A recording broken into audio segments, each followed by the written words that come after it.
Today for Music Myths, we're only going to talk about one person, and he may be the most mythical figure in all of music history, the one and only Robert Johnson. One common story about Robert Johnson is that in the ultimate blues style, his death was brought about by being poisoned by a jealous lover. As impossible as it may be to believe, this one is actually true. Robert Johnson was most certainly poisoned, but exactly how it happened, we're not so sure about. Many people claim that the poison was given to him by one of his many girlfriends jealous of the others, while another story says that it was the bartender at the saloon he was playing at who was angry because Johnson had been flirting with his wife. But regardless of who the culprit was, the story of Robert Johnson meeting his end by being poisoned out of jealousy is absolutely true. Along with the mystery behind his death, there's been a long-running story that due to his possible run-ins with the devil, Johnson's body was actually never buried, or if it was done so in an unmarked grave. The truth of the matter is, nobody actually knows exactly where Robert Johnson was buried, and there are 3 different places where markers have currently been placed where people believe his body might have been. One story suggests that he was buried in an unmarked grave in Morgan City, Mississippi, and in 1990, Columbia Records funded a cenotaph to be placed on that spot. Another story says that he was buried near Cuido, Mississippi, and there's another marker there. To tell you the truth, most music scholars believe this one to be more accurate than the Morgan City claim. Finally, in recent years, people have begun to believe that he was actually buried in an unmarked grave in his hometown of Greenwood, Mississippi. And very recently, Sony Records funded to have a marker put there. With all of these possibilities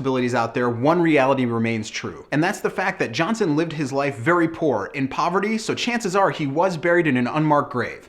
Somewhere. Finally, perhaps the most famous rumor about Robert Johnson is that the man sold his soul to the devil at the Crossroads in exchange to have amazing skill at music. Most people believe that the Crossroads in question are where Highway 61 meets Highway 49 in Clarksdale, Mississippi, but there's a huge school of people that actually believe the Crossroads in question are near Dockery's plantation. So did Robert Johnson actually sell his soul to the devil? I know this one might be hard to believe, but no. While many people love to believe this, the facts simply disagree, and in this case, there are a lot of facts. The truth of the matter is that as a young man, Robert Johnson was always trying to get in with different bands, learn how to play music, and just be a part of the music scene. At one point, due to other circumstances, he was forced out of his hometown, and he ended up living in Arkansas for the better part of a year. But this story arose from the fact that when he returned to his hometown, he had amazing guitar skills. While many like to believe that he had gained this talent so quickly through selling his soul, the fact of the matter is, Johnson admitted that he had been studying with a human teacher, Ike Zimmerman, while he was in Arkansas. He'd also honed his skills playing on the streets and pretty much anywhere anyone would let him. So while it's great to believe that Robert Johnson sold his soul to the devil, and so much music since has been based off of that idea,